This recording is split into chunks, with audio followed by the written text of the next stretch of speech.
Hoy estamos aquí con los mejores abogados que conozco, que son Gonzalo, Paloma y Belén, y es que al final cuando nos contratas un procedimiento, el día del juicio puede que conozcas a cualquiera de ellos.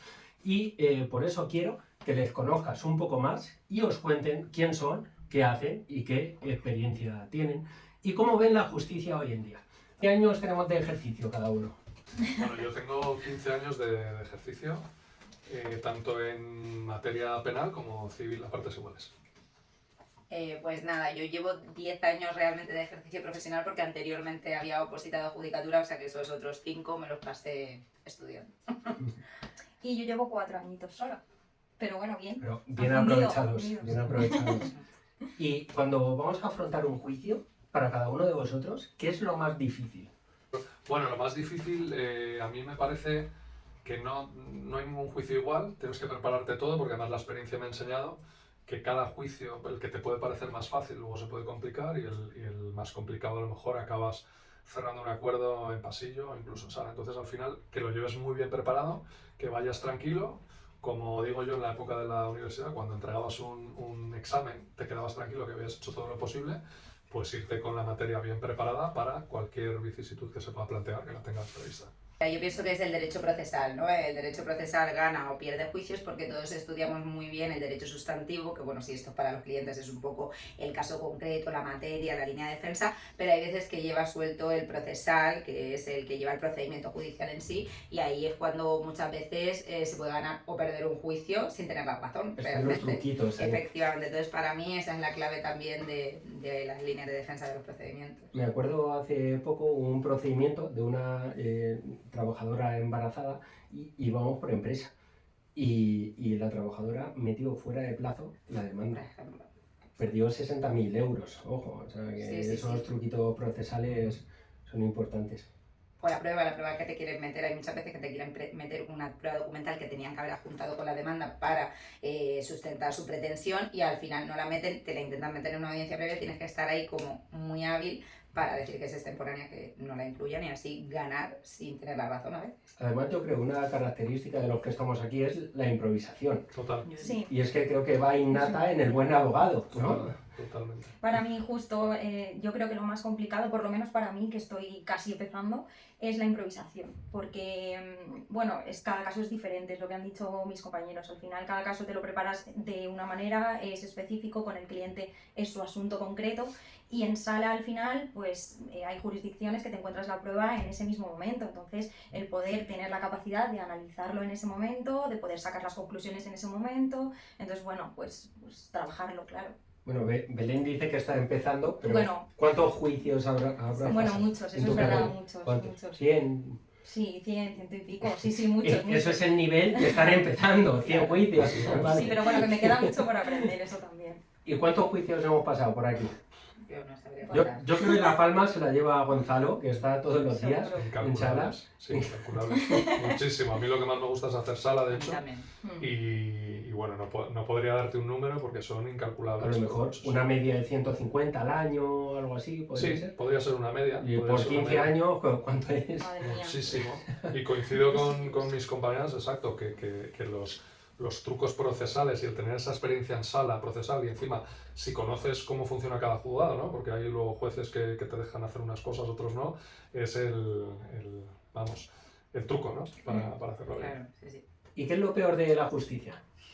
Gonzalo. Lo peor de la justicia para mí, lo atascada que está.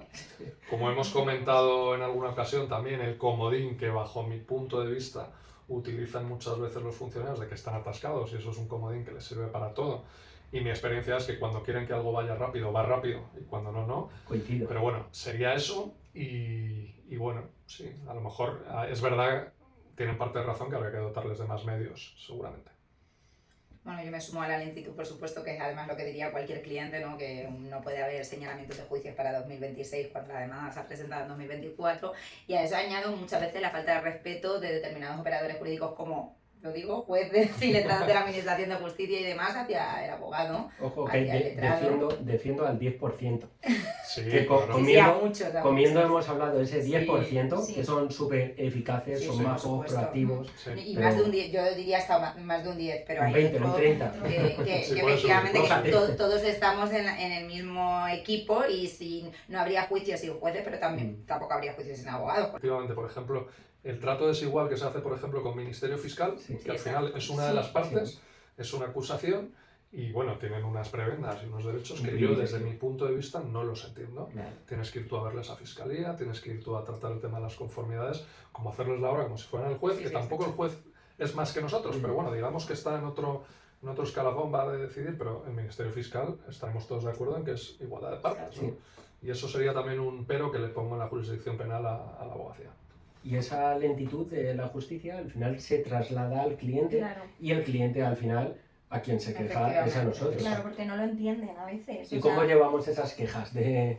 Pues bueno, al final informándoles continuamente de cómo va su asunto, yo creo que pueden acabar entendiendo que no es cosa nuestra, sino que al final les estamos trasladando pues también esa lentitud del juzgado, pues al final con cada llamada que hacemos o cada consulta que hacemos, mandarles un mail, llamarles, yo creo que ven que nosotros estamos pendientes pues todos los días, pero claro.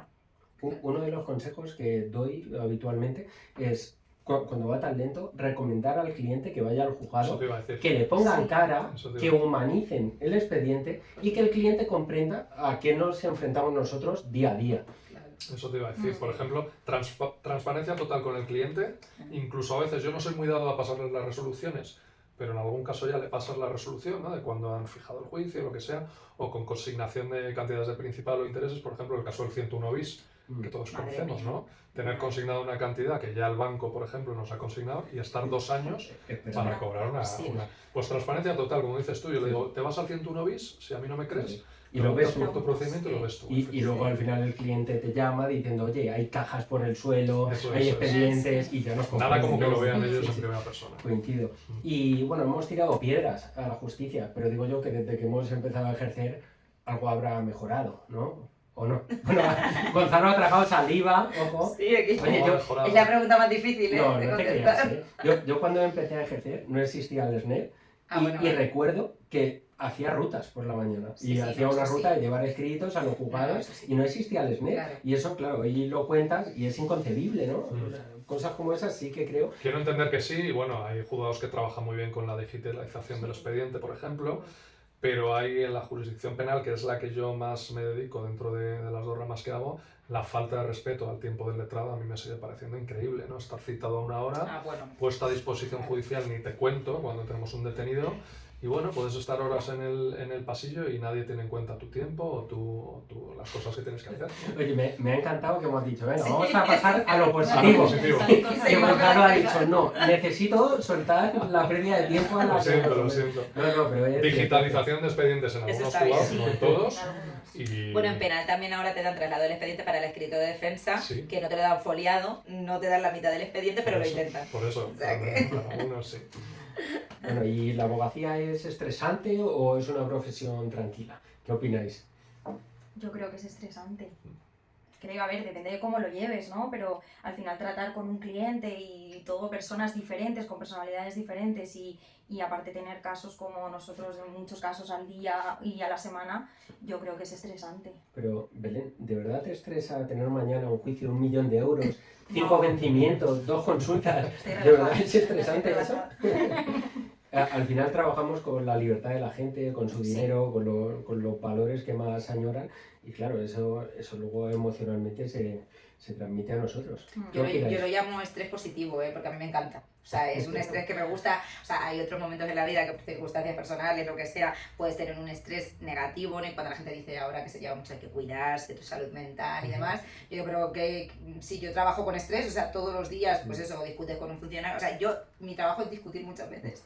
Y entonces, pero yo lo llamo estrés positivo, adrenalina positiva, porque me gusta, claro. Si no te gusta, ya sí que tienes que retirarte de la abogacía, porque ese estrés se convertiría en malo, habría muchos problemas de salud mental y habría que dedicarse a otra cosa. Ahí está. Estoy de acuerdo, es un estrés amor-odio, Claro, ¿no? Digo yo, o sea, no puedes vivir sin él, pero cuando tienes una época que no lo tienes, lo estás echando de menos, necesitas esos vencimientos y demás. ¿Qué es estresante para mí? Pues lo que ha dicho Nacho, ¿no? Que estamos trabajando con intereses de primera mano de nuestros clientes, o sea, no somos peluqueros, no sé, por poner un ejemplo, quiero decir, estamos manejando sus temas más serios, ¿no? De dinero, de libertad, de tal, y eso hay clientes que lo hacen bien, pero hay clientes que lo suyo es lo único, y se creen que es lo único y te dan Hay mucha veces que actuamos como abogados y psicólogos y ahí tenemos que Eso poner es. el límite, porque evidentemente no se puede. ¿Diríais que un cliente, que su caso es muy importante, se juega 10 años de prisión, pero si os llama todos los días a ver cómo va su asunto, ¿creéis que realmente está perjudicando su asunto? O sea, ¿se hace un favor a sí mismo estando tan encima? Al final somos humanos, ¿no? Como los jueces. Y yo, una cosa que me decían en la carrera era, si tienes delante a Papá Noel, le vas a condenar si es Papá Noel, ¿no? Y al final todos tenemos prejuicios y somos humanos, ¿no? Y si alguien está tan encima atosigándote, al final puedes coger incluso manía en su caso. O sea, Totalmente, totalmente. O sea, por una parte lo tienes que entender, pero por otra tú, si eres un buen letrado, creo que le tienes que saber llevar y le tienes que hacer ver que no hay novedades, que no sirve de nada que esté pensando en su tema, ¿no? Que los jugados van como van, Claro. y llevarle tú un poco por ahí, ¿no? Y este estrés, al final, acaba en nuestra salud, de alguna manera. ¿Qué mecanismos tenéis para liberar ese estrés? Para estar bien, para estar con los chakras alineados. ¿Qué usáis cada uno? Yo hago masajista, o sea que... ¿Real? real, como la vida. ¿Cada cuánto? Yo pido mi cita ahí en mi centro de estética y maravilloso, oye. No me creo que vayas más de una vez al mes. Sí. ¿Sí? Sí. ¿Una vez a la semana? Pues si puedo, ¿Sí? cada 15 días o como mucho. Ya tenemos el truco de Paloma, que no es malo. Yo en mi caso el deporte, yo creo que desestresa y que libera bastante la mente y descargas también. Yo creo que sí. Coincido, deporte, Deporte, 100%, que eso te viene muy bien para la cabeza, para el físico, y obviamente los amigos, los colegas, Sí, salir a la tomar algo, familia. eso es fundamental para ir a darte la cabeza. Claro, sí. Sí. Pues nada, no podría haberlo dicho mejor, así que me adhiero, ¿no? Como decimos en los juicios. Eso es. Y en vuestra carrera, ¿cuál diríais que ha sido el juicio más difícil? ¿El que más habéis sudado, más sueño os ha quitado? Bueno, yo en mi caso lo tengo claro. Yo estuve personado como acusación en el primer juicio de la causa Tandem del caso Villarejo, conocido que nos llevó un año de juicio. Es verdad que no era juicio diario, que eran semanas alternas, pero de octubre del 21 a septiembre del 22. Y bueno, se tuvo mucho desgaste para el despacho, a nivel tiempo, a nivel recursos, pero bueno, no lo cambiaría por nada del mundo porque no sabía. ¿Mereció la pena? Sí, totalmente, lo volvería a hacer. Pero vamos, en mi caso tengo claro que es ese asunto.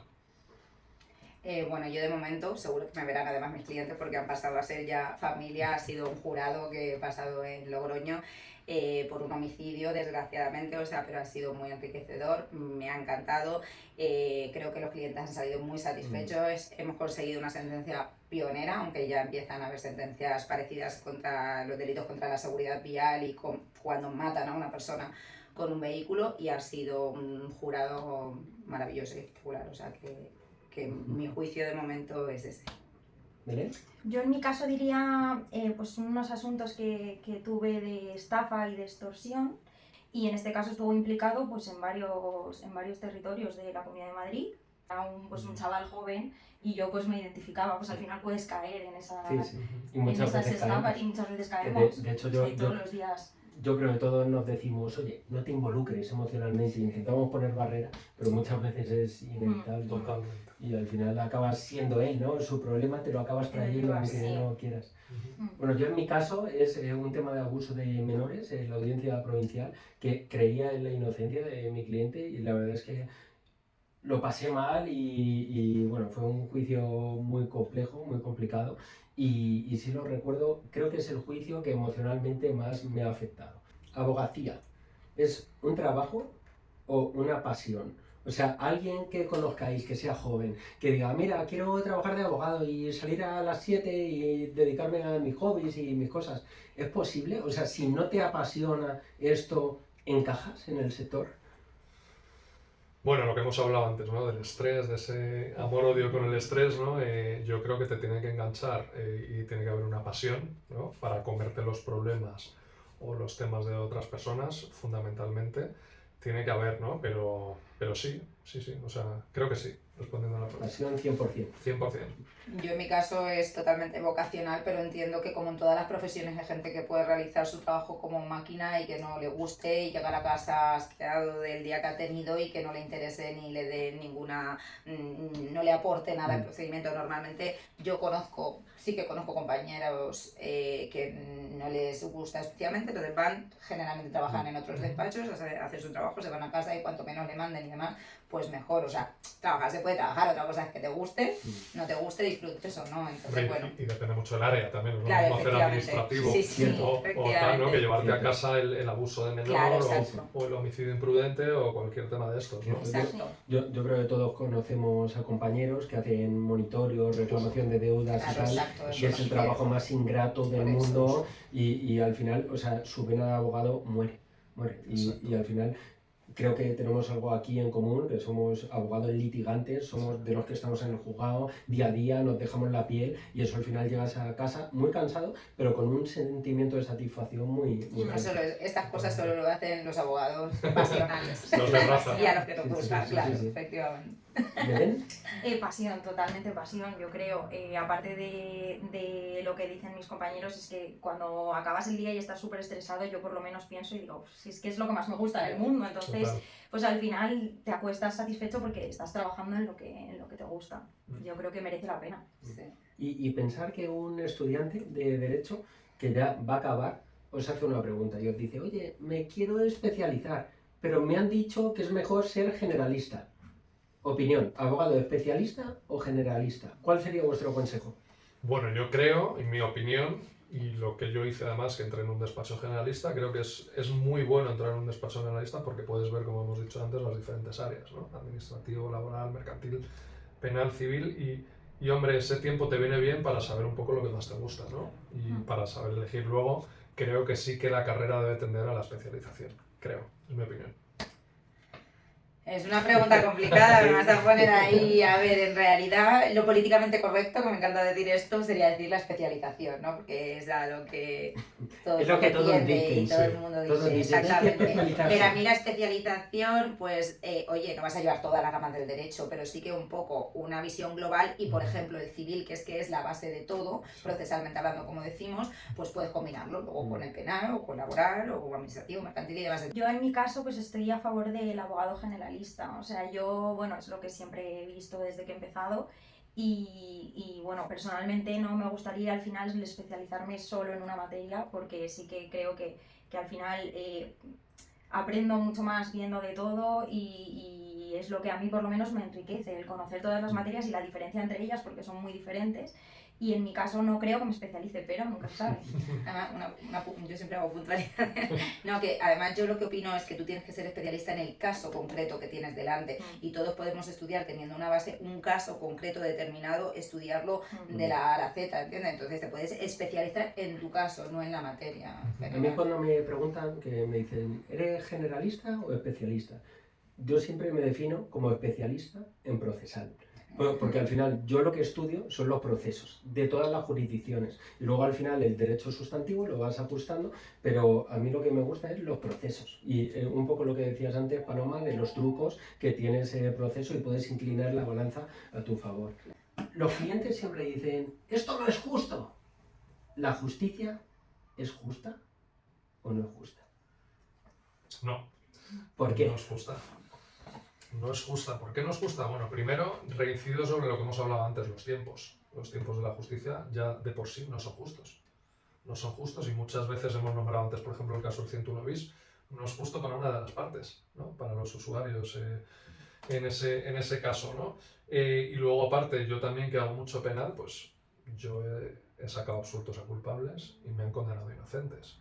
Entonces, creo que no es justa porque al final...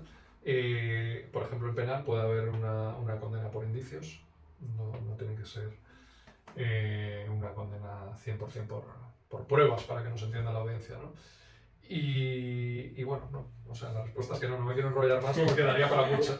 Un poco lo que hablábamos antes, ¿no? Por ejemplo, de violencia de género, que es una jurisdicción especial, y que la declaración de la víctima es prueba de cargo suficiente. Eso O es. para que todos nos entiendan, solo con que la víctima diga, me ha hecho eso, ya es suficiente para Eso es. condenar, ¿no? Que eso al final también cambia las reglas del juego Totalmente. y no siempre es justo. Chicas, ¿qué opináis? ¿Justicia justa? Yo, salvo la jurisdicción penal, estos casos excepcionales que habéis comentado, también pienso que no es justa y que ya no es la razón que tú tengas o el que yo pueda creer al cliente, sino lo que realmente puedas probar en el procedimiento. En un procedimiento civil o en un procedimiento laboral, lo que no puedes probar no existe. Es lo que muchas veces me has dicho tú. Sí. Entonces, no es solo justicia, es las herramientas que tengas y el cómo puedas probar tu verdad. No, yo aunque me sumo a lo dicho por los compañeros, siempre soy muy defensora de tanto de la profesión como de la justicia y creo, para tirar balones fuera, que lo que nos gusta es la ley y la legislación, pero que la justicia es la que es y solo puede aplicar la ley realmente. Entonces, temas de violencia de género, como hablábamos y demás, oye, es lo que dice la ley, entonces lo que está mal es la ley, no la justicia que aplica simplemente lo que dice el legislador, un poco para echar balones fuera. Un poco a colación con lo que decíais y sobre todo con lo que ha dicho Belén, ¿no? De un poco esos truquillos. ¿Creéis que un abogado puede determinar un fin u otro? Sí, claro. O sea, ¿tener un mal abogado hace que pierdas el juicio? Totalmente, sí, sí. Lo he dicho antes, ¿no? Prepararse Claro. bien los asuntos, Sí. saberse muy bien el procesal, el proceso, preparar bien las pruebas, lo que hemos dicho antes, La lo que no se puede improvisación. probar, ¿no? La improvisación, saber salir, ¿no? Porque muchas veces, Mm. ¿cuántas veces nos ha pasado en un verbal civil, ¿no? Que te pueden presentar la prueba en el momento, hay que saber salir, saber improvisar. Entonces, hombre, un buen abogado y con tablas y con experiencia es fundamental. ¿Recordáis aquí alguna cagada del contrario que os suene reciente? Y no tan Mira, reciente, a ver. no tan reciente. Yo el primer juicio que pasé, que me lo encasquetó mi entonces jefa en el taxi, yendo hacia Capitanaya, recuerdo perfectamente que era la primera vez que me subí al estrado, típica audiencia previa tranquila, que mi jefa me dijo, bueno, la vas a pasar tú porque no hay problema, un desahucio por precario, ¿no? Y la parte contraria nos presentó más documental en el acto, que se admitió, y la trajeron impresa en ese acto y la mitad de las pruebas nos favorecían a nosotros. Las aportaron de contrario y eran pruebas que estaban favoreciendo a nuestro cliente. Aunque no nos gusta hablar de política aquí, pero marcarse un Begoña, ¿no? Ahora que está de moda. Por ejemplo, con los correos Han electrónicos. metido una ristra de correos Eso que la es, exculpan de una cosa, pero la ponen en serios apuros de otra. exacto, totalmente. Ojo con lo que presentamos, ¿no? Sí, Exacto. sí. Es muy normal, además, con esto de la impugnación de documentos, que en los juicios hay unas reglas procesales muy tasadas y al final, si no lo impugnas cuando lo tienes que impugnar, lo estás dando por bueno. Total. ¿Cuántas veces hemos visto errores de los contrarios por no impugnar esos documentos? Ujú. ¿Recordáis algo, chicas?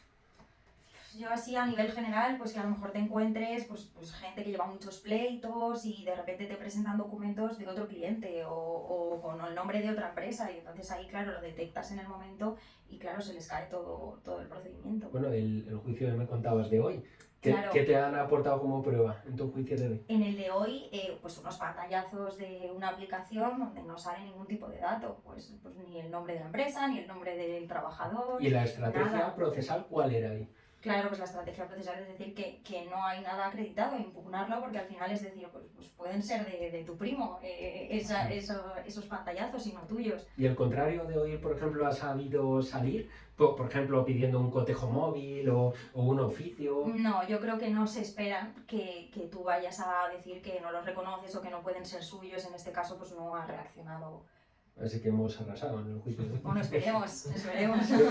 Yo recuerdo una de un compañero que en la demanda metió un contrato y se equivocó al subirlo y metió uno que no estaba firmado. Entonces, en la audiencia previa intentó corregirlo metiendo el firmado y lógicamente recurrí y no consiguió meterlo. Yo impugné ese documento y se quedó sin contrato en el pleito. Y hablamos de unas costas de 60.000 euros, era el juicio. O sea, fue un juicio que al final te frotas las manos. Sí, y eso, por ejemplo, si no fuera procesalista, pues a lo mejor no lo hubiera visto igual.